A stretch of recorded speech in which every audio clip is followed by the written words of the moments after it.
Então, o que não é ser paleo? É imitar o homem das cavernas. Segundo, é não ingerir nenhum carboidrato. Isso não é ser paleo. Você tem uma dieta que você vai consumir menos carboidratos, mas não é uma dieta cetogênica severa. É uma dieta cetogênica moderada. A dieta cetogênica severa, ela é mais voltada para o low carb. O low carb é a doença cetogênica mais severa. E tem gente que confunde low carb com paleo, que são coisas muito diferentes. Eles têm alguns alinhamentos, mas essencialmente são diferentes. Né? Verdade. E essa dieta paleo, low carb, surgiu também voltado para a nossa história da evolução, em função de que na antiguidade, a partir das eras glaciais, nós não tínhamos tanta abundância de alimentos. Isso é verdade. Mas se você parar de estudar somente a nutrição e estudar a história e a antropologia, você vai perceber que nenhuma era glacial, da onde passou os humanos do gênero Homo, nenhuma era glacial, ela teve eras glaciais que consumiram mais do que metade do planeta. Normalmente, o hemisfério sul, ele tinha temperaturas amenas mesmo na era glacial. Então, o que você tem? No hemisfério norte, você tem uma escassez de alimentos pela era glacial. No hemisfério sul, você tinha não abundância, mas você tinha disponibilidade de carboidrato a partir de raízes e a partir de frutas.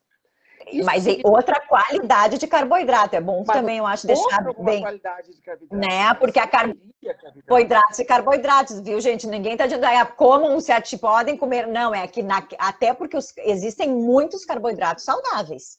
Ótimos, inclusive. Né? E é esses que vamos dizer assim, acredito que tanto a low carb, como a cetogênica, como a dieta paleolítica, né, alimentação paleolítica, são as que elas apoiam, né? Porque os refinados, eu acho que todo mundo é em comum acordo que... Sim, então, essa questão do zero carbo é uma questão, eu não diria, ela é muito debatida, mas no meio científico ela é muito clara. O ser humano ingeria carboidratos mais no hemisfério sul e menos no hemisfério norte. Como que lançou o low carb, a dieta, o viver sem trigo, tudo aquilo? Como tudo isso foi lançado por autores do hemisfério norte, europeus e norte-americanos, se criou uma ideia, um paradigma de que a dieta paleo ela deve ser com restrição de carboidrato. Não restrição, ela leva a uma redução, mas não necessariamente de uma redução. Outra coisa que não é ser paleo é usar alimentos processados. Porque a dieta low carb, ela abre mão de evitar todos os processados. Ela usa alimentos processados. Alguma coisa. Não usa alimentos processados. Então, você não vai comer nada light no paleo. O paleo pode ser industrializado, mas não processado. Sim, beneficiado. Vou te dar um exemplo. Suco de laranja.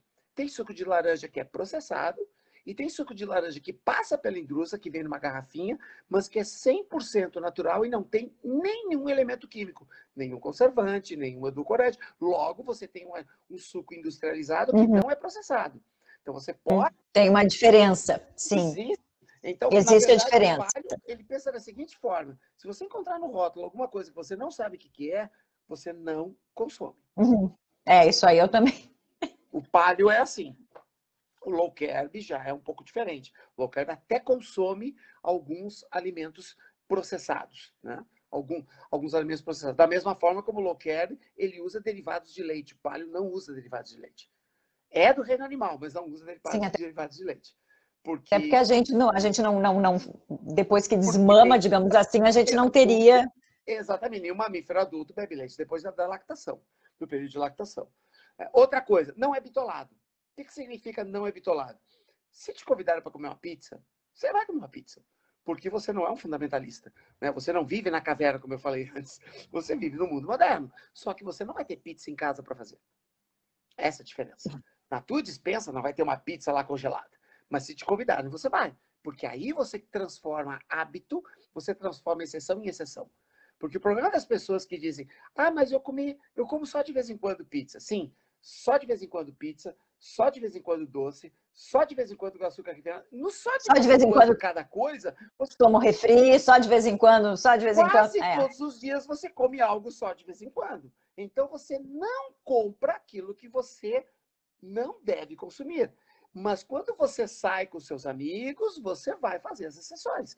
Porque quando é exceção, é outra história. Ninguém vai ter uma doença crônica no futuro porque come uma pizza a cada 3 meses. Então, ninguém vai ter isso. Né? A cada 3 meses, não é de 2 em 2 dias, tá? Exato. Só para deixar bem claro aqui, né, Magu? Porque às vezes a gente diz, eventualmente, todo final de semana, todo não sei o quê, tem alimentos que às vezes para o corpo reparar é não menos que uma semana. Então, se toda semana tu ficar te entupindo daquilo, pode não ter tão antes desenvolver alguma coisa, mas claro, em algum momento, né? Então, vamos também ter vamos dizer, com parcimônia aí no eventual. Eu também, eu sou uma pessoa que eu eventualmente como alguma coisa. Eu gosto de doce, não vou, né? Assim, então, eu acho que a gente também não pode... Tem coisas que nos trazem prazer também, e isso também é saúde.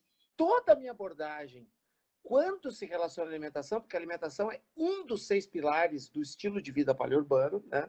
Quando eu falo de alimentação, eu falo sobre uma análise antropológica. Isso tem que ficar muito claro.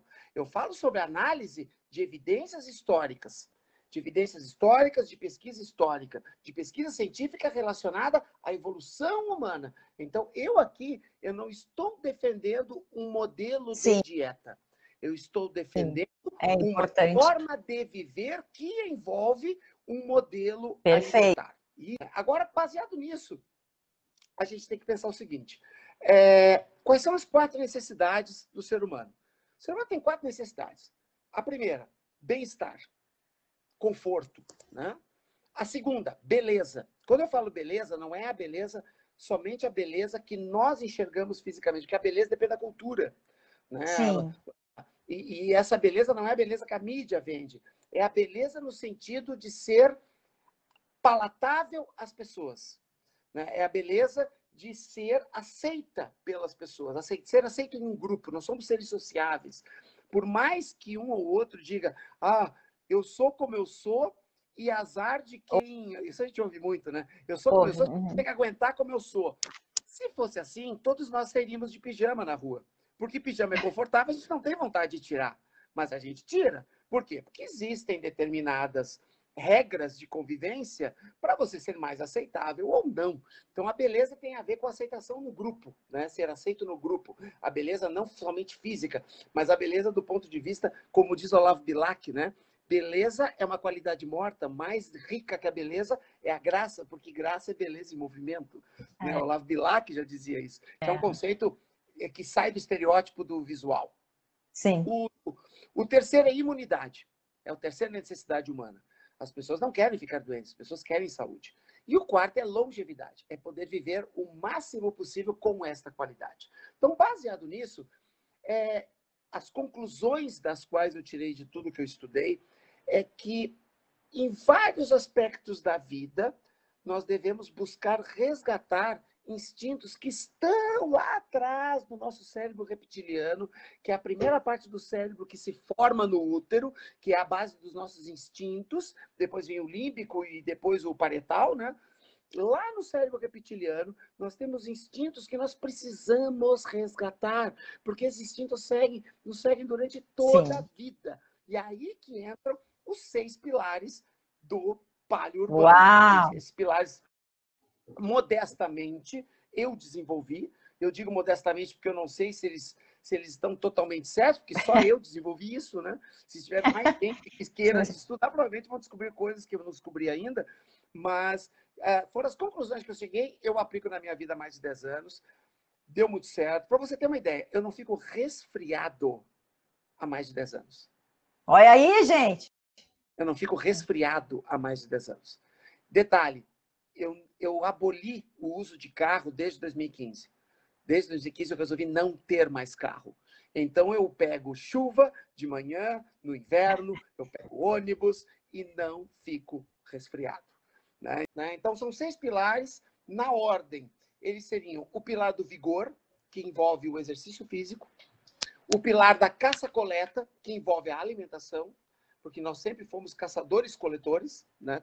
Coletores de raízes, de plantas e caçadores.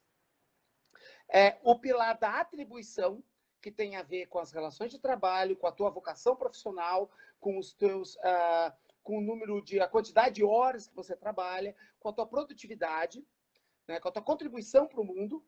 Afinal de contas, o meu trabalho contribui para um mundo melhor, ou o meu trabalho ele é uma forma de aumentar minha receita mensal, né? A questão do ócio, que é o quarto pilar do ócio. Pô, mas como assim? Pilar do ócio, do descanso? Seria o que é mais relacionado à questão do lazer. O pilar do lazer, da recuperação, né? Da recuperação do corpo. O corpo precisa recuperar. Qualquer animal, mamífero, porque nós somos mamíferos, né? Darwin já descobriu há mais de 100 anos, Darwin descobriu há mais de um século, Darwin descobriu que nós somos apenas mamíferos com cérebro mais equipado, mas continuamos sendo mamíferos, né? Só isso. A única coisa que nós temos diferente de qualquer... Nós temos duas coisas, olha, veja bem, nós temos duas coisas diferentes de qualquer outro animal do reino animal, de qualquer outro mamífero. A primeira é o cérebro mais equipado, e a segunda é que nós não temos pelos, o que nos permite nos aclimatar... Pelos em excesso, né? Porque os pelinhos a gente tem. Pelos em excesso. A pele revestida de pelos. E isso é uma vantagem, porque nós somos o único mamífero do planeta que se aclimata a qualquer região do planeta por causa disso. Olha a sacada de como, por que o ser humano migrou para todo o planeta e nenhum animal você encontra em todas as regiões, né? Pelo menos não da mesma raça, né? No caso dos cachorros, por exemplo, você encontra em toda qualquer região, mas são cachorros de raças diferentes, com características diferentes. O pilar do nomadismo, que é o instinto de curiosidade e migração do ser humano. O ser humano tem a curiosidade de descobrir coisas e a ansiedade de migrar, a ansiedade de conhecer lugares. Por isso que a maioria gosta um monte de viajar, né? Porque a gente... Porque, na verdade, já que não dá para se mudar toda hora, a gente viaja. Exatamente. E aí, olha, depois a gente vai falar das contradições. E, finalmente, o último pilar, que é o pilar da atração, que envolve relacionamentos e libido, que envolve a sexualidade humana, né? A nossa sexualidade do ponto de vista do instinto e a nossa sexualidade do ponto de vista moderno, que é completamente paradoxal e anacrônico. É anacrônico a maneira como nós nos relacionamos, a sexualidade do que está lá no nosso cérebro reptiliano e a realidade da nossa sexualidade do cérebro parietal, que é o consciente. É completamente diferente. E isso tem explicação na história. Então, são esses 6 pilares. Algumas pessoas me perguntam, por que você não colocou o pilar da espiritualidade? Muita gente me pergunta isso, né? Antes que alguém fale. Eu gosto de trabalhar, eu tenho esse ladinho. Sim, mas por que eu não coloquei esse aspecto? Porque até 5.000 anos antes de Cristo, não existia, número 1, não existia nenhuma religião. Sim, não existia religião. Não existia nenhuma entidade cósmica que o ser humano acreditasse. Quase toda a crença, quase toda a espiritualidade do ser humano, durante 95% da linha do tempo da nossa história, que somente nos últimos 5% da linha do tempo que surgiu esse conceito de espiritualidade, ele era baseado nas forças da natureza. Eu adoro! Ele era guiado pelo vento, ele era guiado pelo sopro das árvores, pela forma como as árvores caíam as folhas e floresciam, mas não existia uma entidade, não existia uma crença. Sim. Né? Uma crença espiritual, e sim uma crença de uma grande energia física. Sim, eu sou bem alinhada. Então, seria injusto e até desleal se eu colocasse a espiritualidade, sendo que no período de tempo que eu mais estudei, isso não existia. Foi existir muito tempo depois, essa consciência espiritual que nós temos hoje. Por isso ela não entrou, né? Não é por causa da minha crença religiosa, nada a ver. Tentei ser o mais isento nessa hora para a gente trabalhar dessa forma. E a partir do momento que a gente começa a ver esses 6 pilares, vigor, caça-coleta, atribuição, ócio, nomadismo, atração, aí você começa a ver a ordem na qual elas se relacionam e uma inspira a outra.